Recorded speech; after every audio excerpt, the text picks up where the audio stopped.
Good morning. Good morning, ma'am. Good morning. Good morning. Good morning, ma'am. Good morning. Okay, എല്ലാരും വോട്ടൊക്കെ ചെയ്തോ? ചെയ്തു മാം. ചെയ്തു. Okay, ഫുഡൊക്കെ കഴിച്ചില്ല എല്ലാവരും?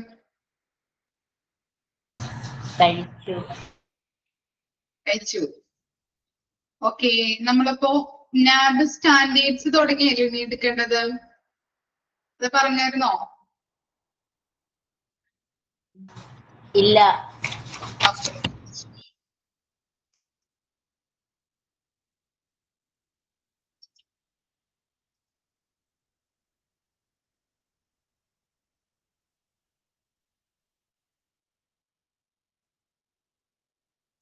അപ്പൊ നമ്മള് നാബിന്റെ കാര്യങ്ങളാണ് കഴിഞ്ഞ ക്ലാസ്സിൽ എടുത്തു നിർത്തിയത് അല്ലെ. നാബിന്റെ ഫുൾ ഫോം എന്താ? എന്തായിരുന്നു നാബിന്റെ ഫുൾ ഫോം? നാബിന്റെ ഫുൾ ഫോം എന്താണ്?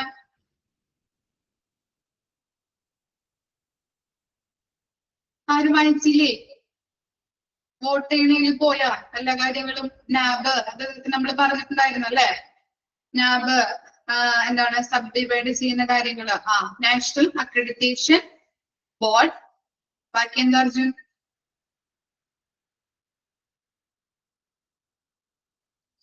National accreditation board for hospital and health care providers. Okay, ഇതാണ് നാബിന്റെ ഫുൾ ഫോം ആയിട്ട് പറയുന്നത്. ഓക്കെ, ഇനി നാബിന്റെ സ്റ്റാൻഡേർഡ്സ് എത്ര ഇയേഴ്സ് കൂടുമ്പോഴാണ് അത് എന്താ പുനഃപരിശോധിക്കുന്നത്, റീ എക്സാമിൻ ചെയ്യുന്നത് എപ്പോഴാ?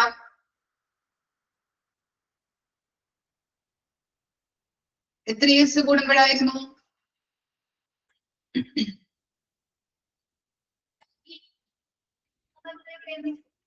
ഓക്കെ, എവരി 3 years ആണോ? 4 years കൂടുമ്പോഴല്ലേ? 4 years. 3 years എന്തിനായിരുന്നു? 3 years നമ്മൾ പഠിച്ചത് ഏതിനായിരുന്നു?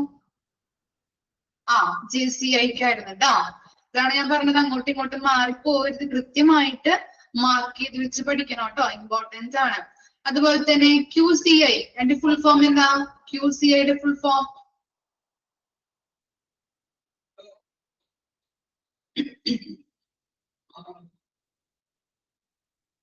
QCI, അതിന്റെ ഫുൾ ഫോം എന്താ? Quality council of India. അതുപോലെ തന്നെ നാബ് 2 ഡിവിഷൻ ചെയ്തിട്ടുണ്ട് ഹോസ്പിറ്റലുകള്. ഏതൊക്കെയായിരുന്നു തരംതിരിച്ചിരിക്കുന്നത്? എങ്ങനെയാണ്? HCOയും അതുപോലെ തന്നെ SHCOയും ട്ടോ. ഓക്കെ, ഇനി നാബിന്റെ ചാപ്റ്റേഴ്സ് എത്ര എണ്ണമാണുള്ളത്? ചാപ്റ്റേഴ്സ് 10 ചാപ്റ്റേഴ്സ് ഉണ്ട്. മെഷറബിൾ എലമെന്റ്സോ?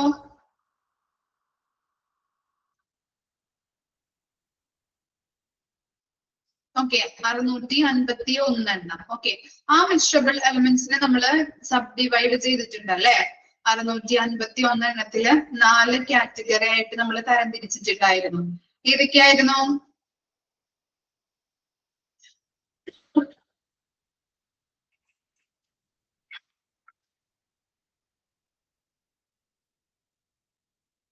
ഏതൊക്കെ കാറ്റഗറിയാണ്? കോർ കാറ്റഗറി ഉണ്ട്, പിന്നെ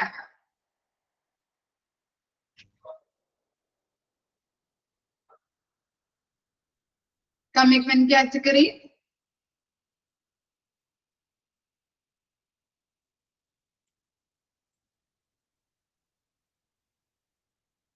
അച്ചീവ്മെന്റ് കാറ്റഗറി, ലാസ്റ്റ് വൺ എന്താ?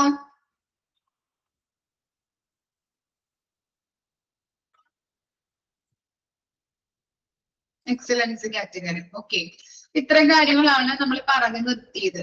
ഓക്കെ, ഓർമ്മ വന്നപ്പോ. ഇനി നെക്സ്റ്റ് നോക്കാം, നാബ് സ്റ്റാൻഡേർഡ്സ് അല്ലെ. നാബിന് 10 ചാപ്റ്റേഴ്സ് ആണുള്ളത് നമ്മൾ പഠിച്ചിട്ടുണ്ട് അല്ലെ. ഇല്ലേ? നോക്കിയേ, പേഷ്യന്റ് സെന്റേർഡ് സ്റ്റാൻഡേർഡ്സ് എന്നും ഓർഗനൈസേഷൻ സെന്റേർഡ് സ്റ്റാൻഡേർഡ്സ് എന്നും നമ്മൾ അവിടെ ഡിവൈഡ് ചെയ്തിട്ടുണ്ട്. ഇനി പേഷ്യന്റ് സെന്റേർഡ് സ്റ്റാൻഡേർഡ്സിൽ വരുന്നത് ഏതൊക്കെയാണ്?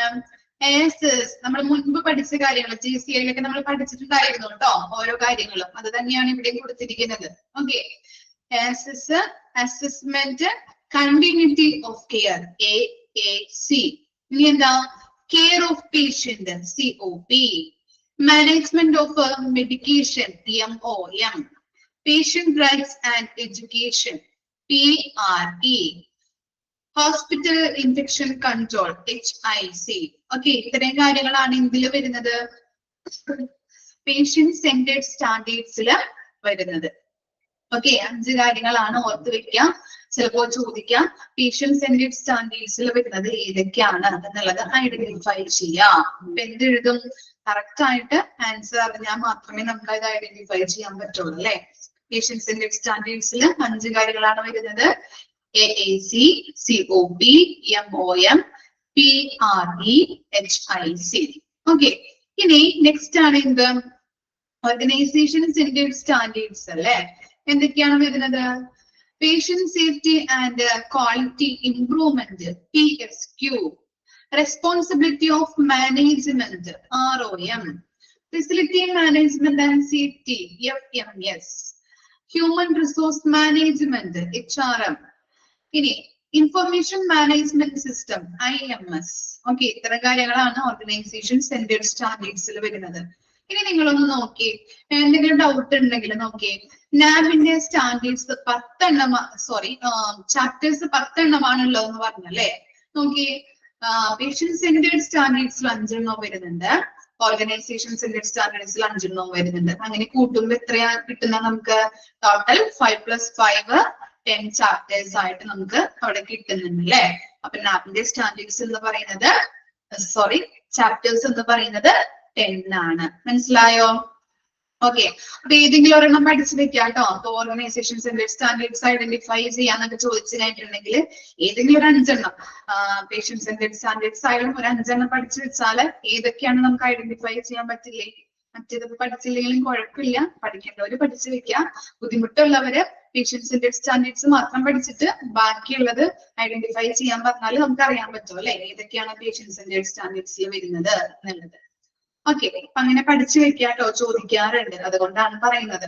അതുപോലെ തന്നെ ഓരോന്നിന്റെയും ഫുൾ ഫോമുകളും ഞാൻ മാർക്ക് ചെയ്ത് തന്നിട്ടുണ്ടായിരുന്നു കൃത്യമായിട്ട്, അതും കറക്റ്റ് ആയിട്ട് പഠിച്ചു വെക്കാം. ഇനി നെക്സ്റ്റ് ആണ് നാബ് key performance indicators.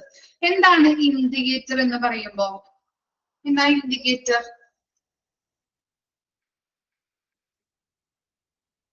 Page number ഒന്ന് പറഞ്ഞു കൊടുത്തേ, കുറെ നേരമായി പേജ് നമ്പർ ചോദിക്കുന്നത്. സൂചകങ്ങൾ അല്ലെങ്കിൽ സൂചിക എന്ന് പറയാറുണ്ട് അല്ലെ. ഓക്കെ, ഈ സൂചകങ്ങൾ എന്തിനു വേണ്ടിയിട്ടാണ് നമ്മൾ യൂസ് ചെയ്യുന്നത്? എന്തിനു വേണ്ടിയിട്ടാണ് ഇൻഡിക്കേറ്റേഴ്സ് യൂസ് ചെയ്യുന്നത്? നമ്മൾ പല ചാപ്റ്റേഴ്സും പഠിച്ചപ്പോൾ, ഇപ്പോ ആക്സിഡന്റ് എമർജൻസി പഠിച്ചു, CSD പഠിച്ചു, അങ്ങനെ പല ചാപ്റ്റേഴ്സും നമ്മൾ പഠിക്കുമ്പോ അതിനകത്ത് എന്ത് വരുന്നുണ്ട്? ഇൻഡിക്കേറ്റേഴ്സ് അല്ലെ, ക്വാളിറ്റി ചെക്ക് ചെയ്യുന്നതിന് വേണ്ടതായിട്ടുള്ള ഇൻഡിക്കേറ്റേഴ്സ് നമ്മൾ പഠിച്ചു അല്ലെ. എന്തിനു വേണ്ടിയിട്ടാണ്? CSDയിൽ എന്തിനു വേണ്ടിയിട്ടായിരുന്നു ഇൻഡിക്കേറ്റേഴ്സ് നമ്മൾ പഠിച്ചത്? ഏതൊക്കെയായിരുന്നു ഇൻഡിക്കേറ്റേഴ്സ് CSDയിൽ നമ്മൾ പഠിച്ചത്?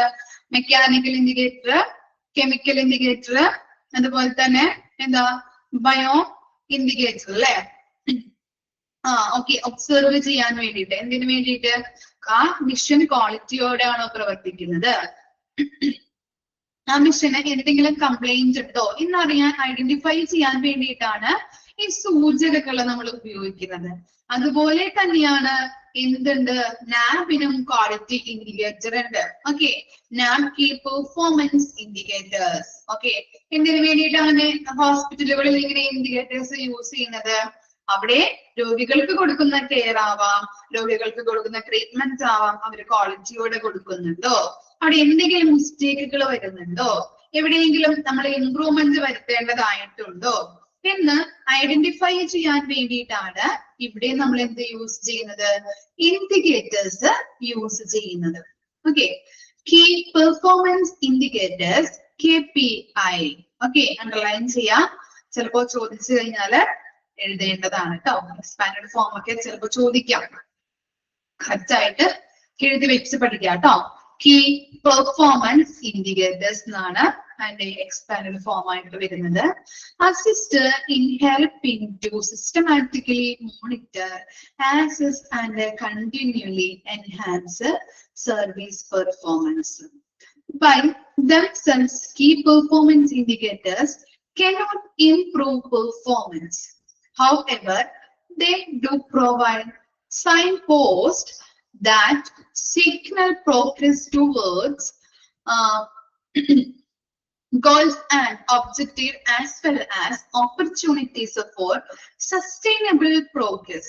എന്താ പറയുന്നത്? കീ പെർഫോമൻസ് ഇൻഡിക്കേറ്റർ എന്ന് പറഞ്ഞാല് ഈ ഇൻഡിക്കേറ്റർ സൂചിക എന്ന് പറഞ്ഞാൽ എന്താണ്?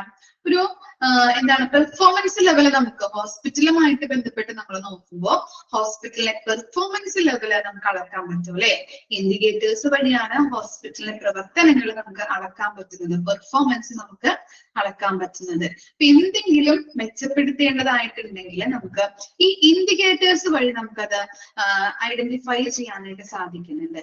ഇൻഡിക്കേറ്റേഴ്സ് വഴി നമുക്ക് പെർഫോമൻസ് ലെവല് ഉയർത്തിക്കൊണ്ട് വരാനായിട്ട് സാധിക്കുന്നുണ്ട്.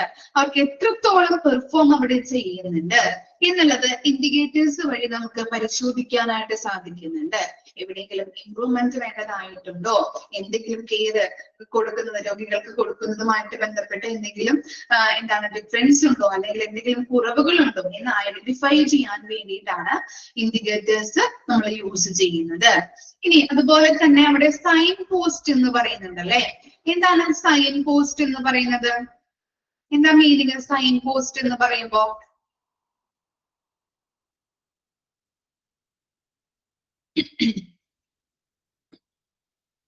സൈൻ പോസ്റ്റ്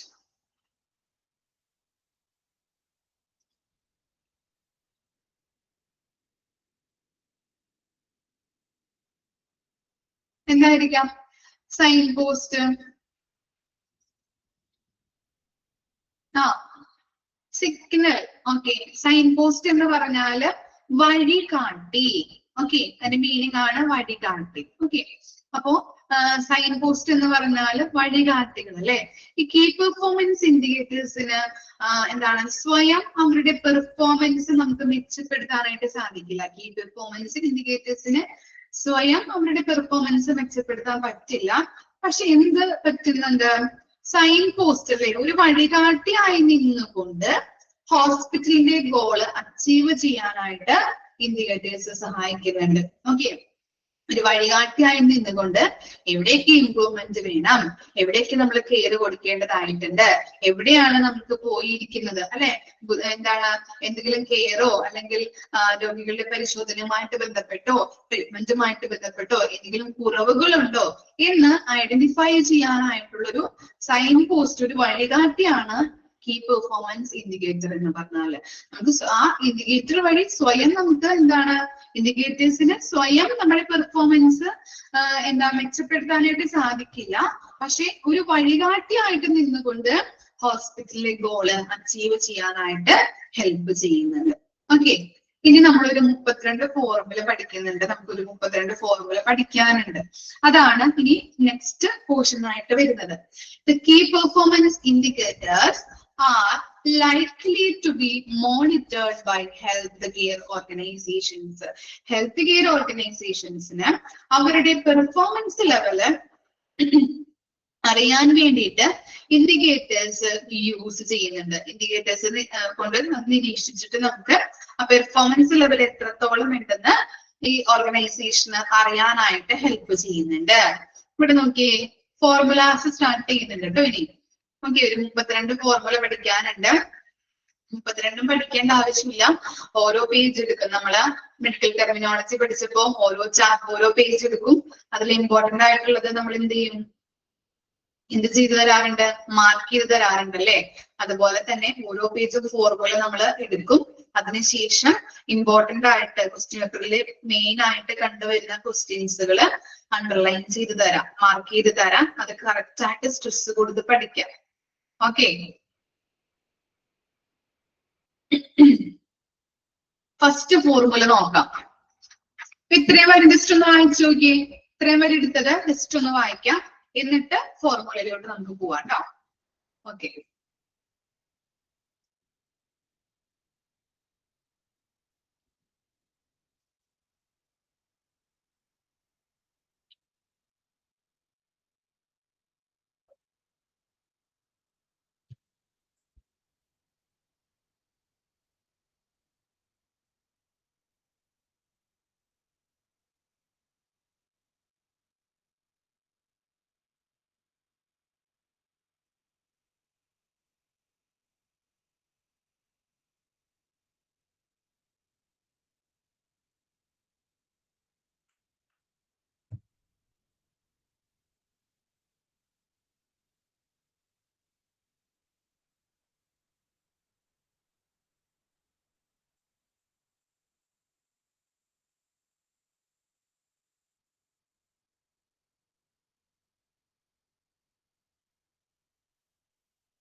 നാനോ സ്റ്റാൻഡേർഡ്സ് മുതൽ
സ്റ്റാൻഡേർഡ്സ് ഇമ്പോർട്ടന്റ് ആണ്. ചോദിച്ചു കഴിഞ്ഞിട്ടുണ്ടെങ്കിൽ എഴുതാൻ പറ്റണം കേട്ടോ. നമുക്ക് എക്സ്പാൻഡ് ഫോം ചോദിക്കാം. അതുപോലെ തന്നെ പേഷ്യന്റ് സെന്റേർഡ് സ്റ്റാൻഡേർഡ്സ് ഏതൊക്കെയാണുള്ളത് എന്നുള്ളത് ഐഡന്റിഫൈ ചെയ്യാൻ വന്നിട്ടുണ്ടെങ്കിൽ അത് എഴുതേണ്ടതായിട്ട് വരും.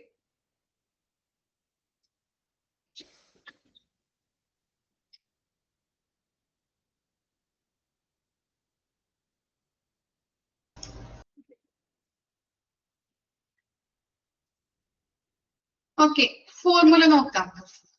ഫോർമുല നോക്കിയേ. The time taken for initial assessment. എന്താണ് ഇനീഷ്യൽ അസസ്മെന്റ് എന്ന് പറഞ്ഞാല്? എന്തായിരിക്കാം ഇനീഷ്യൽ അസസ്മെന്റ്? വിലയിരുത്തല്. എന്ത് വിലയിരുത്തല്? ഇനീഷ്യല്, പ്രാഥമിക വിലയിരുത്തല്. ഓക്കെ, പ്രാഥമിക വിലയിരുത്തലിനായിട്ട് എടുക്കുന്ന ടൈം, അതാണ് നമ്മൾ ഇവിടെ കാൽക്കുലേറ്റ് ചെയ്യാൻ പോകുന്നത്. ഓക്കെ, പ്രാഥമിക വിലയിരുത്തലിന് എടുക്കുന്ന ടൈം ആണ് കാൽക്കുലേറ്റ് ചെയ്യാൻ പോകുന്നത്. The time should begin from the time that the patient has reached at the birth of a bath till the time that the initial evaluation has been completed by a doctor. ഇവിടെ പറയുന്നത് എന്താ? ഒരു രോഗി ഹോസ്പിറ്റലിൽ എത്തി, രോഗിയെ വാർഡിലേക്ക് നമ്മൾ admit ആക്കി. ആ അഡ്മിറ്റ് ആക്കിയ സമയത്ത് രോഗി വാർഡിൽ എത്തിയത് മുതല് ആ രോഗിയെ ഡോക്ടർ എന്താണ് പ്രാഥമിക മൂല്യനിർണ്ണയം നടത്തുന്നത് വരെയുള്ള ആ ടൈമാണ് കാൽക്കുലേറ്റ് ചെയ്യുന്നത്. മനസ്സിലായോ? ഒരു പേഷ്യന്റിനെ വാർഡിലേക്ക് കൊണ്ടുവന്നു, ആ വാർഡിലേക്ക് കൊണ്ടുവന്നത് മുതല് ഡോക്ടർ വന്ന് അയാളെ പരിശോധിക്കണം അല്ലെ, എന്തിനു വേണ്ടിയിട്ടാണ് അല്ലെങ്കിൽ എന്താണ് അസുഖം എന്ന് നോക്കാൻ വേണ്ടിയിട്ട് ഫസ്റ്റ് പ്രാഥമികമായിട്ട് വിലയിരുത്തൽ നടത്തണം. അതിനു വേണ്ടിയിട്ട് രോഗിയെ വാർഡിലേക്ക് അഡ്മിറ്റ് ആക്കി, അതിനുശേഷം ഡോക്ടർ വന്ന് ആ പ്രാഥമിക മൂല്യനിർണ്ണയം നടത്തുന്നത് വരെയുള്ള ടൈമാണ് കാൽക്കുലേറ്റ് ചെയ്യുന്നത്. ക്ലിയർ ആയോ? ഓക്കെ, ഫോർമുല നോക്കിയേ. Sum of time taken for initial assessment divided by total number of admissions. Okay, ഈ ഫോർമുല പഠിക്കുമ്പോൾ നിങ്ങൾക്ക് ബുദ്ധിമുട്ടുണ്ടാവും അല്ലെ? ദൈവമേ, ഞാനിത് എങ്ങനെ പഠിക്കാനാണെന്ന് വിചാരിക്കാം അല്ലെ? മാത്സ് ക്ലാസ്സിൽ വരെ ഞാൻ ഇങ്ങനെ പഠിച്ചിട്ടില്ല, അല്ലെങ്കിൽ മാത്സ് ഒക്കെ ബുദ്ധിമുട്ടുള്ള ആളുകളൊക്കെ ഉണ്ടാവും അല്ലെ? ഉണ്ടോ നമ്മുടെ ക്ലാസ്സിൽ ക്ലാസ് പഠിക്കാൻ വേണ്ടിയായിട്ടുള്ളവര്? ഉണ്ടോ? ബുദ്ധിമുട്ടുള്ളവരുണ്ടോ? ഇല്ല, ഉണ്ട്. അമൽജിത്ത്, ഓക്കെ. അപ്പോ ഒരു എളുപ്പ വഴി പറഞ്ഞു തരാം. എന്താണ് ഫോർമുല പഠിക്കാനായിട്ടുള്ള ഒരു എളുപ്പ വഴി എന്ന് പറഞ്ഞാല്, നിങ്ങൾ ആ ഹെഡിങ് നോക്കിയേ, the time taken for initial assessment. അത് തന്നെയാണ് ആ ഫോർമുലയുടെ ആദ്യ ഭാഗത്ത് കൊടുത്തിരിക്കുന്നത്, ന്യൂമറേറ്ററിൽ കൊടുത്തിരിക്കുന്നത്. നോക്കിയേ, sum of time taken for initial assessment. കണ്ടോ? അപ്പൊ എന്താ, രണ്ടും സെയിം ആണ് അല്ലെ? ഹെഡിങ്ങും സെയിം ആണ്, ആ പോർഷനും സെയിം ആണ്, ന്യൂമറേറ്ററും സെയിം ആണ്. അപ്പൊ അങ്ങനെ വെച്ചിട്ട് കണക്ട് ചെയ്ത് ഇമ്പോർട്ടന്റ് ആയിട്ടുള്ള ഫോർമുലാസ് മാർക്ക് ചെയ്ത് തരുമ്പോ അങ്ങനെ വെച്ച് നോക്കിയിട്ട് പഠിച്ചാൽ മതി. ക്ലിയർ ആയോ? ന്യൂമറേറ്റർ സെയിം തന്നെയാണ്, ഹെഡിങ്ങും ന്യൂമറേറ്ററും സെയിം തന്നെയാണ്. ഓക്കെ, ബുദ്ധിമുട്ടുള്ള ആളുകൾക്ക് ഒരു എളുപ്പ വഴി പറഞ്ഞു തന്നതാണ്. അപ്പൊ കറക്റ്റ് ആയിട്ട് അങ്ങനെ നോക്കിയിട്ട് കണക്ട് ചെയ്ത് പഠിക്കാം കേട്ടോ. ഓക്കെ, ഇവിടെ പറയുന്നത് എന്താണ്? Sum of time taken for, എന്താ ഒന്നുകൂടിയും പറയണോ? ഹെഡിങ്, ആ ഫോർമുലയുടെ ഫസ്റ്റ് ഹെഡിങ് നോക്കിയേ, the time taken for initial assessment. ആ പ്രാഥമിക മൂല്യനിർണ്ണയത്തിന് എടുക്കുന്ന ടൈം ആണ് അവിടെ കാൽക്കുലേറ്റ് ചെയ്യുന്നത്. അത് തന്നെയാണ് ആ ഫോർമുലയുടെ ഫസ്റ്റ് പോർഷനിൽ ന്യൂമറേറ്ററിൽ കൊടുത്തിരിക്കുന്നത്. നോക്കിയേ, sum of time taken for initial assessment. കണ്ടോ? കണ്ടോ? പ്രിയ, വീഡിയോ ഒന്ന് ഓഫ് ആക്കാം കേട്ടോ. ഓക്കെ, ആ മനസ്സിലായോ? ഹെഡിങ്ങും എന്താണ്, ഹെഡിങ്ങും അതുപോലെ തന്നെ ആ ഫോർമുലയുടെ ന്യൂമറേറ്ററും സെയിം ആണ്. അത് വെച്ചിട്ട് കണക്ട് ചെയ്ത് പഠിച്ചാൽ മതി കേട്ടോ. ഓക്കെ, അപ്പൊ എന്താണ്? Sum of time taken for initial assessment divided by total number of admission. അവിടെ എന്താ, ടോട്ടൽ നമ്പർ ഓഫ് അഡ്മിഷൻ അല്ലെ? അഡ്മിറ്റ് ആയിട്ടുള്ള പേഷ്യൻസ് എത്ര എണ്ണമാണുള്ളത്, അവരുടെ ടോട്ടൽ നമ്പർ. അതിന്റെ ന്യൂമറേറ്റർ ആയിട്ട് കൊടുത്തിരിക്കുന്നത് എന്താ? Sum of time taken for initial assessment. Initial അസസ്മെന്റിന് എടുക്കുന്ന ടൈം. ഓക്കെ, എന്താണ്, എത്ര പേര് അവിടെ അഡ്മിറ്റ് ആയിട്ടുണ്ട്, അവർക്കൊക്കെ എത്ര ടൈം ആണ് ആ ഡോക്ടർ വന്ന് കൺസൾട്ടേഷൻ നടത്തുന്ന ടൈം എന്ന് പറയുന്നത്. പ്രാഥമിക മൂല്യനിർണ്ണയം നടത്തുന്ന ടൈം എത്രയാണ് എന്നുള്ളതാണ് അവിടെ കാൽക്കുലേറ്റ് ചെയ്യുന്നത്. അപ്പോ sum of time taken for initial assessment, initial അസസ്മെന്റിന് എടുത്ത ടൈം എത്രയാണ്, അതേ ഡിവൈഡ് ബൈ എത്ര പേര് അവിടെ അഡ്മിറ്റ് ആയിട്ടുണ്ട്, അവരുടെ ടോട്ടൽ നമ്പർ. അത് ചെയ്യുമ്പോൾ നമുക്ക് എന്ത് കിട്ടും? The time taken for initial assessment, ആ റേറ്റ് കിട്ടും. ഓക്കെ, ഫസ്റ്റ് ഫോർമുല ക്ലിയർ ആണോ? ഓക്കെ, ജസ്റ്റ് ഫോർമുല മാത്രം നമുക്ക് പഠിക്കാനുള്ളൂ കേട്ടോ. ഇതിന്റെ റേറ്റും കാര്യങ്ങളും അല്ലെങ്കിൽ എന്താ മാത്സ് ക്വസ്റ്റ്യൻ വരുന്നത് പോലൊന്നും ക്വസ്റ്റ്യൻസ് ഒന്നും വരില്ല. ഫോർമുല മാത്രം പഠിക്കാനുള്ളത്. കറക്റ്റ് ആയിട്ട് ആ കണക്ട് ചെയ്ത് പഠിക്കാം. ഹെഡിങ്ങും ന്യൂമറേറ്ററും കണക്ട് ചെയ്ത് ജസ്റ്റ് ഒന്ന് നോക്കിയിട്ട് അങ്ങനെ വെച്ച് പഠിക്കാം കേട്ടോ. ഓക്കെ, നെക്സ്റ്റ് പറഞ്ഞോട്ടെ ഞാൻ, നമുക്ക് പതുക്കെ പതുക്കെ പറഞ്ഞു പോയാൽ മതി പോർഷൻസ്. ഓക്കെ, ഓക്കെ, ഇനി നെക്സ്റ്റ് നോക്കാം. Number of reporting errors per 1000 investigations. എന്താണ് ഇൻവെസ്റ്റിഗേഷൻസ് എന്ന് പറഞ്ഞാൽ? എന്തായിരിക്കും മീനിങ്? ഇൻവെസ്റ്റിഗേഷൻ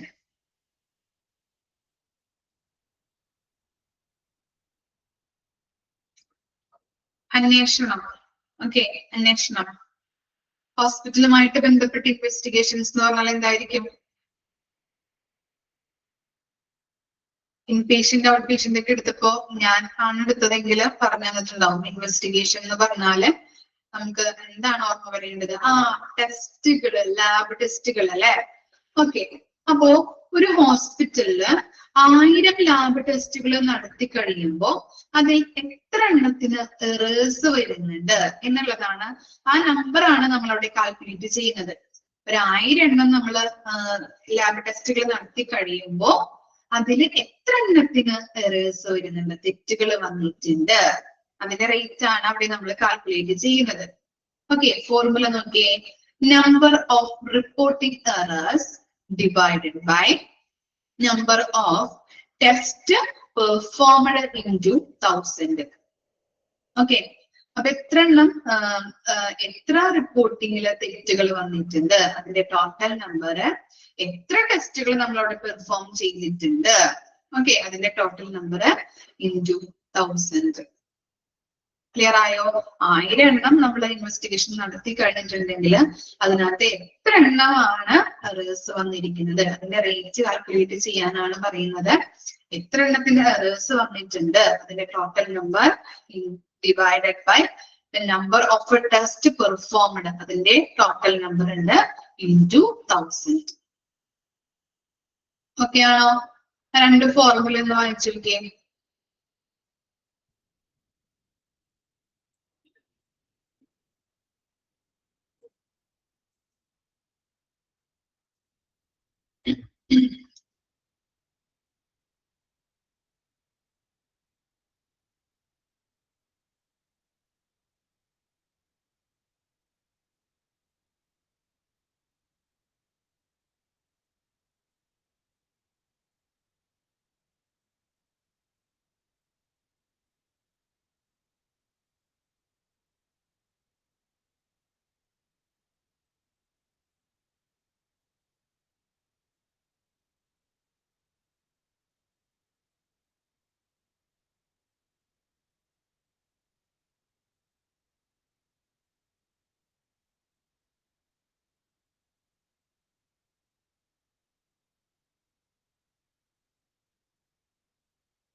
ഓക്കെ, മനസ്സിലായില്ലേ?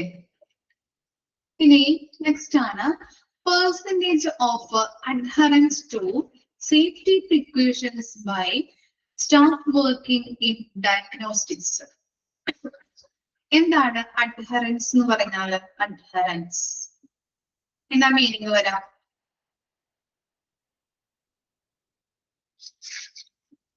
എന്താ മീനിങ്?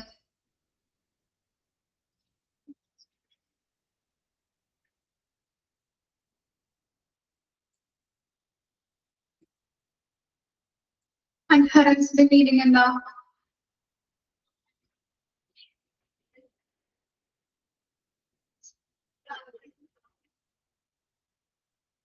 അറിയില്ല. ഓക്കെ, ഇവിടെ ഉള്ളത് എന്താണ്? Percentage of adherence to safety precautions by staffing working in diagnostics. അല്ലെ, അഡ്ഹറൻസ് എന്ന് പറഞ്ഞാൽ പാലിക്കുക. Okay, very good. പാലിക്കുക എന്നാണ് അതിന്റെ മീനിങ് വരുന്നത്. ഓക്കെ, ഇനി അപ്പോ പാലിക്കുക, അഡ്ഹറൻസ് എന്ന് പറഞ്ഞാൽ പാലിക്കുകയാണ്. ഇവിടെ നോക്കിയേ, percentage of adherence to safety precautions by staff working in diagnostic. Diagnostic centre ഏതാണ് ഹോസ്പിറ്റലിലുള്ളത്? ഏതായിരിക്കും? ഗൈനക്കോളജി ആണോ?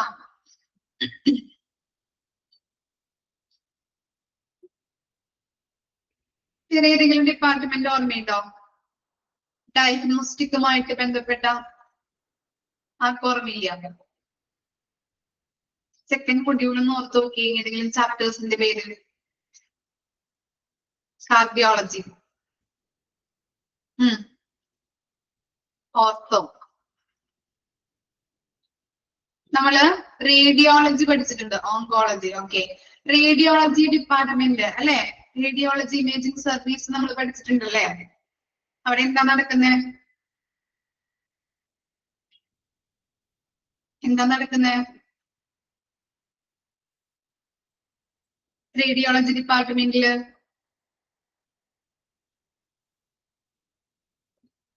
ഒന്നും നടക്കുന്നില്ലേ? സ്കാനിങ് ഉണ്ട്, എക്സ്റേ അല്ലെ, CT സ്കാൻ, MRI സ്കാൻ അല്ലെ, ഡയഗ്നോസിസ് ചെയ്യുന്നുണ്ട് അല്ലെ. അപ്പൊ അവിടെ നമ്മള് ആ ചാപ്റ്ററിൽ നമ്മൾ പഠിച്ചപ്പോ അവിടെ വർക്ക് ചെയ്യുന്ന സ്റ്റാഫുകൾക്ക് എന്തെങ്കിലും സേഫ്റ്റി പ്രിക്കോഷൻസ് എടുക്കേണ്ടതായിട്ട് നിങ്ങൾ പഠിച്ചതായിട്ട് ഓർക്കുന്നുണ്ടോ? അവിടെ വർക്ക് ചെയ്യുന്ന സ്റ്റാഫുകള് ഇങ്ങനെയുള്ള എന്ത് ചെയ്യണം? ഈ പേഷ്യൻസിനെ നമ്മൾ പൊസിഷൻ ചെയ്യാനായിട്ട് കിടത്തുമ്പോ സേഫ്റ്റി മെഷേഴ്സുകൾ അല്ലെ, മുൻകരുതലുകൾ എടുക്കേണ്ടതായിട്ടുണ്ട് ഇല്ലേ?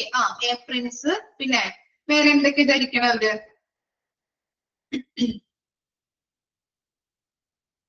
ഏപ്രിൻസ്, പിന്നെ ഗ്ലൗസ്, പിന്നെ എന്തൊക്കെയാ?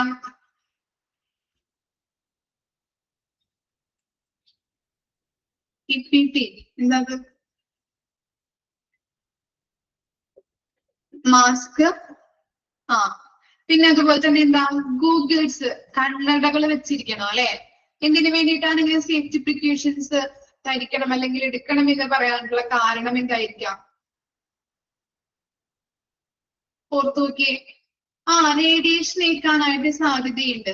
അതുകൊണ്ടാണ് വർക്ക് ചെയ്യുന്ന സ്റ്റാഫുകള് ഓരോ പേഷ്യൻസ് വരുമ്പോ അവരെ കിടത്തുന്നതുമായിട്ട് ബന്ധപ്പെട്ടും ഓരോ പൊസിഷനിങ്ങുമായിട്ട് ബന്ധപ്പെട്ടും അവരെ നമ്മൾ കിടത്തുമ്പോ അല്ലെങ്കിൽ റേഡിയേഷൻ ചെയ്യുന്നതുമായിട്ട് ബന്ധപ്പെട്ട് നമ്മൾ എന്ത് ചെയ്യണം? സേഫ്റ്റി പ്രിക്കോഷൻസ് എടുക്കണം അല്ലെ. അല്ലെങ്കിൽ എന്താണ്? റേഡിയേഷൻ ഏൽക്കാൻ സാധ്യതയുണ്ട്. പിന്നീട് നാളുകൾ കഴിയും തോറും നമുക്കും പല രോഗങ്ങൾ വരാനായിട്ട് സാധ്യതയുണ്ട്. അതുകൊണ്ടാണ് അങ്ങനെ പറയുന്നത്. അപ്പോ ആ റേഡിയോളജി ഡിപ്പാർട്ട്മെന്റുമായിട്ട് ബന്ധപ്പെട്ട് നമ്മൾ നോക്കുമ്പോ അവിടെയുള്ള സ്റ്റാഫുകള് റേഡിയോളജി ഡയഗ്നോസിസ് അല്ലെ, ഓരോ സ്കാനുകൾ ടെസ്റ്റുകളൊക്കെ ചെയ്യുമ്പോ ഇങ്ങനെയുള്ള സേഫ്റ്റി പ്രിക്കോഷൻസ് പാലിക്കുന്നവരുടെ പെർസെന്റേജ് എത്രയാണെന്നാണ് നമ്മൾ ഇനി നോക്കാൻ പോകുന്നത്. ആ ഫോർമുലയിൽ അതാണ് കൊടുത്തിരിക്കുന്നത്. സേഫ്റ്റി പ്രിക്കോഷൻസ് എടുത്തിരിക്കുന്ന സ്റ്റാഫുകളുടെ അല്ലെങ്കിൽ അവരുടെ സേഫ്റ്റി പ്രിക്കോഷൻസ് പാലിക്കുന്നവരുടെ പെർസെന്റേജ് ആണ് അവിടെ നമ്മൾ നോക്കാൻ പോകുന്നത്. നോക്കാം. Number of staff adhering to safety precautions divided by number of staff audited into 100.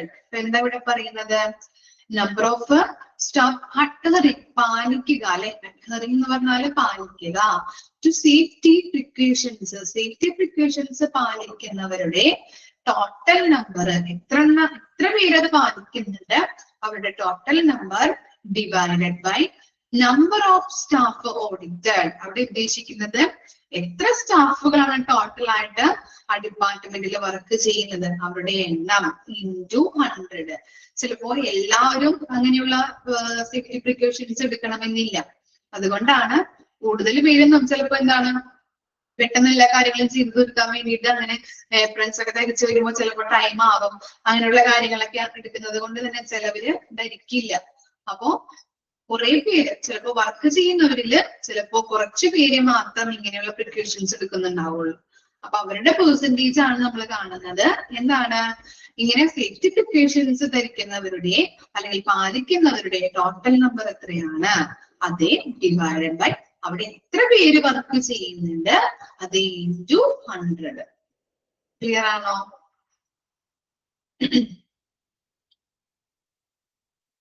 Okay, the next formula നോക്കിയേ, medication errors rate. അതെന്താണ് medication errors rate എന്ന് പറഞ്ഞാല്? എന്താണ് ഉദ്ദേശിക്കുന്നത്? Medication errors rate.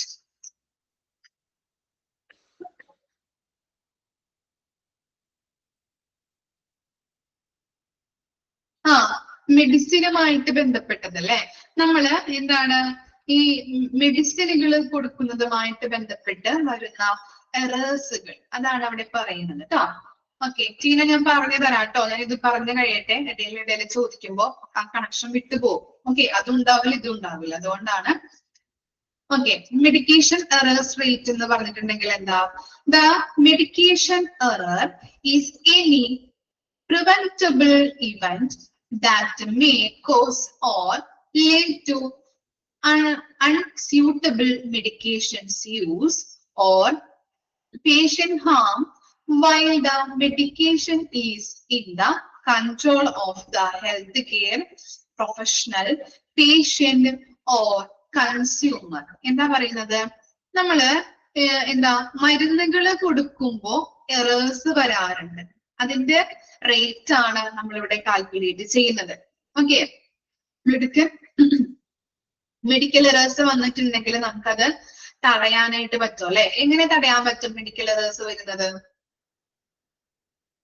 എങ്ങനെ തടയാൻ പറ്റും നമുക്ക്?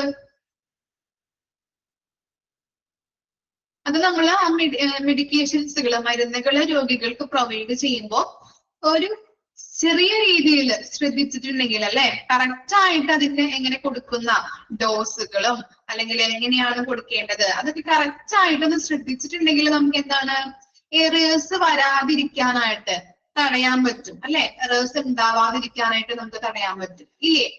ഓക്കെ, ഇനി എങ്ങനെയെല്ലാം എറേഴ്സ് വരുന്നുണ്ടെന്നാണ് പറയുന്നത്? ഹെൽത്ത് കെയർ പ്രൊഫഷണൽസുകള് കൊടുക്കുന്നതുമായിട്ട് ബന്ധപ്പെട്ട് ചിലപ്പോ അവർക്ക് ധൃതിയിലോ അങ്ങനെ എന്തെങ്കിലുമൊക്കെ മരുന്നുകളൊക്കെ എടുത്തു കൊടുക്കുമ്പോ ചിലപ്പോ ഡോസ് കുറയാം, കൂടാം അല്ലെ? അങ്ങനെ അവർ എടുത്തു കൊടുക്കുമ്പോൾ എറേഴ്സുകൾ സംഭവിക്കുന്നുണ്ട്. പേഷ്യന്റ് ഓർ കൺസ്യൂമർ, ഇനി പേഷ്യന്റുമായിട്ട് ബന്ധപ്പെട്ട് നമ്മൾ നോക്കുകയാണെങ്കിൽ ചില മരുന്നുകളൊക്കെ പേഷ്യന്റ് തന്നെ എടുത്ത് കഴിക്കുന്നവരുണ്ടാവും ഇല്ലേ? അപ്പൊ അവർക്ക് ചിലപ്പോ അറിയുന്നുണ്ടാവില്ല എത്രയാണ്, ചിലപ്പോ 5 ml ആണോ 10 ml ആണോ, അല്ലെങ്കിൽ ഇത് പകുതിയാണോ ഒരു ടാബ്ലറ്റ് കഴിക്കേണ്ടത്, ഫുള്ളായിട്ട് കഴിക്കേണ്ടതായിട്ട് വരുമോ? അപ്പൊ ചിലപ്പോ അവരോട് പറഞ്ഞിട്ടുണ്ടാവാം, പക്ഷെ എന്തെങ്കിലും കാരണത്താൽ ചിലപ്പോ അവര് എടുക്കുമ്പോ എന്താണ് കൂടാം കുറയാം അല്ലെ? ഇങ്ങനെ സംഭവിക്കാം. അപ്പോ ഹെൽത്ത് കെയർ പ്രൊഫഷണൽസിന്റെ കയ്യിൽ നിന്നും തെറ്റുകൾ വരാം. അതുപോലെ തന്നെ പേഷ്യൻസ് ആയാലും അല്ലെങ്കിൽ കൺസ്യൂമർ സെയിം തന്നെയാണ് പറയുന്നത് കേട്ടോ. പേഷ്യൻസ് അല്ലെങ്കിൽ കൺസ്യൂമർ ഇവര് സെയിം തന്നെയാണ്. അപ്പൊ പേഷ്യൻസ് ഇങ്ങനെ താനെ എടുത്ത് കഴിക്കുമ്പോഴും അതിനകത്ത് എറേഴ്സുകൾ വരുന്നുണ്ട്. അപ്പൊ ആ റേറ്റ് ആണ് കാൽക്കുലേറ്റ് ചെയ്യുന്നത്. നമുക്ക് ഇങ്ങനെ എറേഴ്സ് വരുന്നത് തടയാനായിട്ട് പറ്റുന്നുണ്ട്. അത് ഒരു നല്ല രീതിയിൽ ശ്രദ്ധിച്ചിട്ടുണ്ടെങ്കിൽ നമുക്ക് അങ്ങനെ എറേഴ്സ് വരാതെ നമുക്ക് തടയാനായിട്ട് സാധിക്കുന്നുണ്ട്. ക്ലിയർ ആയോ? അതിന്റെ ഫോർമുല നോക്കിയേ. Total number of medication errors divided by total number of opportunities of medication errors. ഇവിടെ പറയുന്നത് എന്താണ്? മരുന്ന് പിശകുകളുടെ ടോട്ടൽ നമ്പർ അല്ലെ? Total number of medication errors. Medication errors എന്ന് പറഞ്ഞാല് മരുന്നിൽ വരുന്ന പിശകുകള്. അപ്പോ ആ പിശകുകള് എത്ര എണ്ണമാണ് വന്നിരിക്കുന്നത്? അതിന്റെ total number divided by total number of opportunities of medication errors. എന്താണ്? മരുന്ന് പിശകുകള് വരാനുള്ള സാധ്യതകളുടെ എണ്ണം. ഓക്കെ, ഓപ്പർച്യൂണിറ്റീസ് എന്ന് പറഞ്ഞിട്ടുണ്ടെങ്കിൽ സാധ്യത. സാധ്യതകളുടെ എണ്ണം ഇൻറ്റു 100. ഓക്കെ, അത് ചെയ്ത് കഴിഞ്ഞിട്ടുണ്ടെങ്കിൽ നമുക്ക് എന്ത് കിട്ടും? മെഡിക്കേഷൻ എറേഴ്സ് റേറ്റ് കിട്ടും. ഒന്നുകൂടിയും പറയാം. Total number of medication errors എന്ന് പറഞ്ഞാല് മരുന്ന് പിശകുകളുടെ ടോട്ടൽ എണ്ണം. മെഡിക്കേഷൻ എറേഴ്സിൽ വരുന്ന എറേഴ്സ് എത്ര എണ്ണം വന്നിട്ടുണ്ട് അതിന്റെ ടോട്ടൽ എണ്ണം divided by total number of opportunities of medication errors. എന്താണത് പറയുന്നത്? മരുന്ന് പിശകുകള് വരാനായിട്ടുള്ള സാധ്യതകളുടെ എണ്ണം ഇൻറ്റു 100. ഓക്കെ, ചെയ്ത് കഴിഞ്ഞിട്ടുണ്ടെങ്കിൽ നമുക്ക് ആ റേറ്റ് അവിടെ ലഭിക്കുന്നതാണ്. percentage of adherence to safety precautions by staff working in diagnostics, medication errors rate. രണ്ടും ഒന്ന് വായിച്ചു നോക്കാം കേട്ടോ.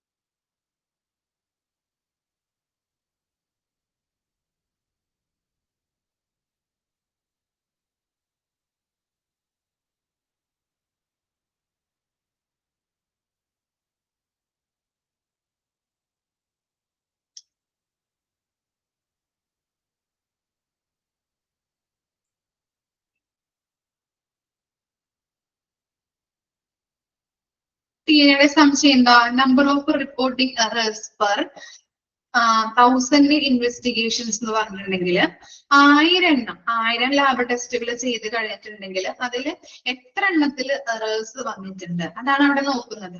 1000 ചെയ്ത് കഴിഞ്ഞിട്ടുണ്ടെങ്കിൽ 1000 എറേഴ്സ് വരില്ല അല്ലെ, ചിലപ്പോ പകുതി അല്ലെങ്കിൽ എന്താണ് ഒരു ഭാഗം മാത്രമേ എറേഴ്സ് വരുന്നുണ്ടാവുള്ളൂ. ഓക്കെ, 1000 ഫുൾ ആയിട്ടും errors വരണമെന്നില്ലല്ലോ.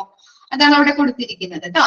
Number of reporting errors divided by number of tests performed into 1000. അതവിടെ 1000 ഇൻവെസ്റ്റിഗേഷൻസ് കൊടുത്തിരിക്കുന്നത് കൊണ്ടാണ് into 1000 എന്ന് ഇട്ടിരിക്കുന്നത്. ഓക്കെ, ഒരു 1000 ലാബ് ടെസ്റ്റുകൾ ചെയ്ത് കഴിഞ്ഞിട്ടുണ്ടെങ്കിൽ എത്ര എണ്ണത്തിന് എറേഴ്സുകൾ വന്നിട്ടുണ്ട് ആ റേറ്റ് ആണ് അവിടെ കാൽക്കുലേറ്റ് ചെയ്യുന്നത്.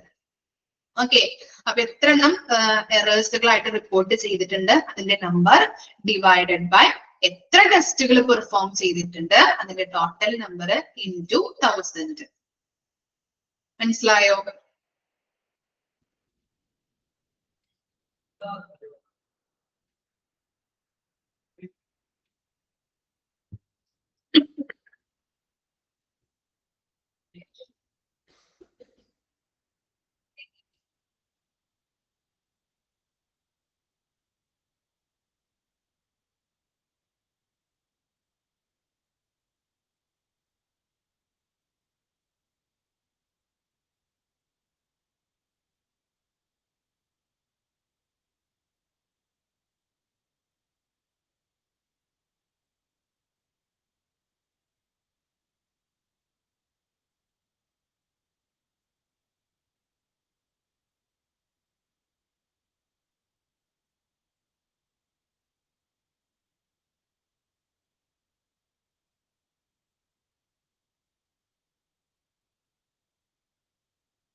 ഓക്കെ, നെക്സ്റ്റ് നോക്കിയാലോ. Percentage of medication charts with error prone abbreviations. എന്താണ് abbreviations? നമ്മള് മെഡിക്കൽ ടെർമിനോളജിയിൽ പഠിച്ചല്ലേ abbreviations. എന്താണ് abbreviations?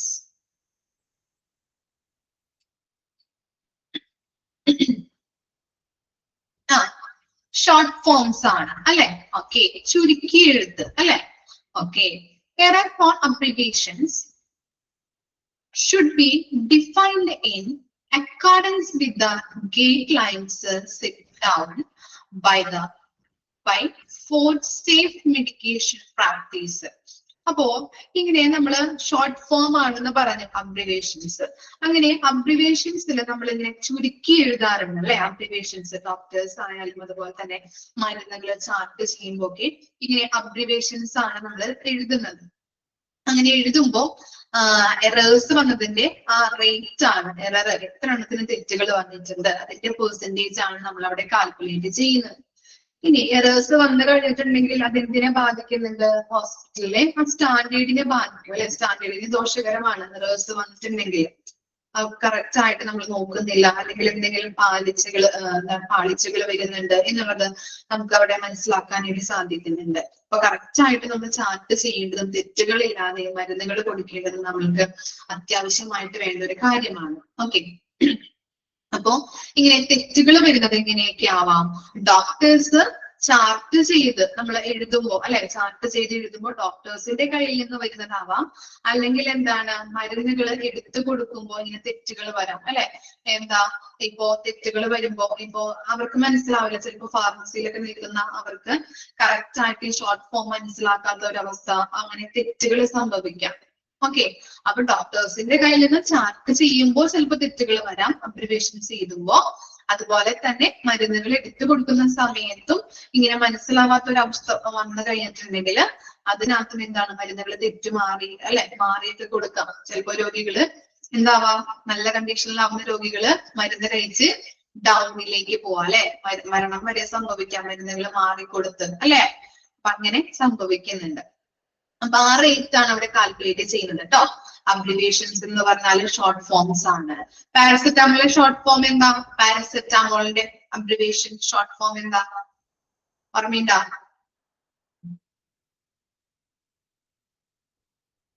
വെരി ഗുഡ്, PCM ആണ്. ഓക്കെ, ഒരാളെങ്കിലും പറഞ്ഞല്ലോ. ഓക്കെ, PCM ആണ് കേട്ടോ പാരസെറ്റാമോളിന്റെ ഷോർട്ട് ഫോം. അപ്പൊ അങ്ങനെ നമ്മൾ ഷോർട്ട് ഫോം എഴുതുന്നതിൽ തെറ്റുകൾ വന്നതിന്റെ റേറ്റ് ആണ് ഇവിടെ കാൽക്കുലേറ്റ് ചെയ്യുന്നത്. ഫോർമുല നോക്കിയേ, number of medications charts with error prone abbreviations divided by number of medication charts reviewed into 100. Okay, എന്താണ്, നമ്മള് മരുന്നുകളെ ചാർട്ട് ചെയ്തപ്പോ അബ്രിവേഷൻസിലൂടെയാണ് നമ്മൾ എഴുതുന്നത് അല്ലെ. അങ്ങനെ ഷോർട്ട് ഫോമിലൂടെ എഴുതിയപ്പോ എത്ര എണ്ണത്തിന് തെറ്റുകൾ വന്നിട്ടുണ്ട് അതിന്റെ total number divided by number of medications chart reviewed. എത്ര എണ്ണമാണ്, എത്ര മെഡിസിനുകളാണ് ചാർട്ട് ചെയ്തിരിക്കുന്നത്, അതിൽ എത്ര എണ്ണത്തിന് തെറ്റുകൾ വന്നു, മനസ്സിലായോ? അത് ഇൻടു 100 ആ റേറ്റ് നമുക്ക് അവിടെ കിട്ടും. ഓക്കെ, മരുന്നുകൾ ചാർട്ട് ചെയ്തത് എത്ര എണ്ണമാണ്, അതിനകത്ത് എത്ര എണ്ണത്തിന് തെറ്റുകൾ വന്നിട്ടുണ്ട്. ഓക്കെ, താഴേന്ന് മേലേക്ക് നോക്കിയേ, number of medication chart reviewed, എത്ര എണ്ണമാണ് നമ്മൾ ചാർട്ട് ചെയ്തിരിക്കുന്നത് അതിന്റെ ടോട്ടൽ നമ്പർ. മുകളില് ന്യൂമറേറ്റർ എന്താണ്, ആ മരുന്നുകളെ ചാർട്ട് ചെയ്തതിൽ നിന്നും എത്ര എണ്ണത്തിന് തെറ്റുകൾ വന്നിട്ടുണ്ട് അതിന്റെ റേറ്റ് ആണ് നമ്മൾ മുകളിൽ എഴുതുന്നത്. അത് ഇൻടു 100. ക്ലിയർ ആണോ?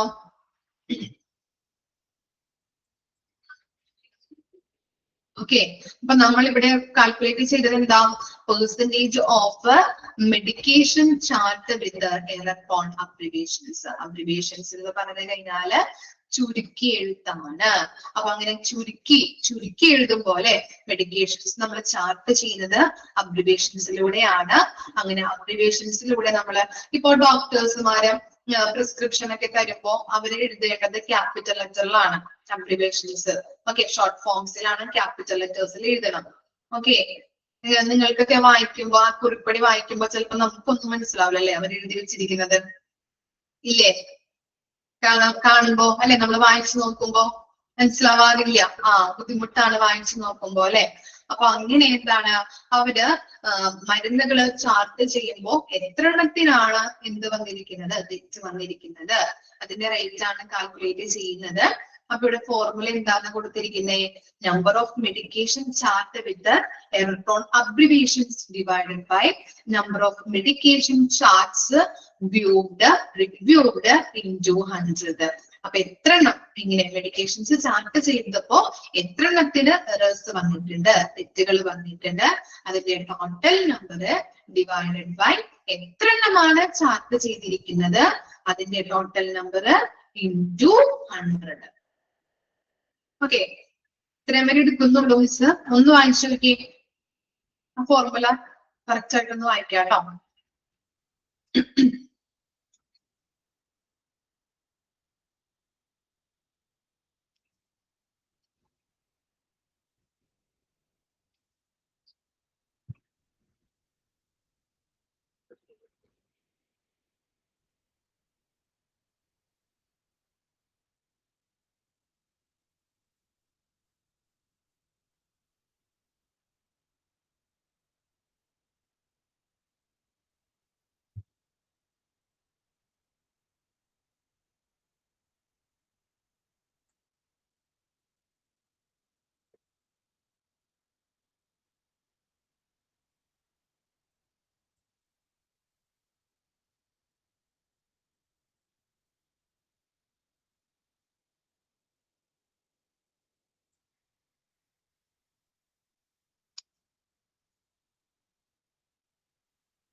ക്ലിയർ ആയോ? 5 എണ്ണോ ഓക്കെ ആണോ?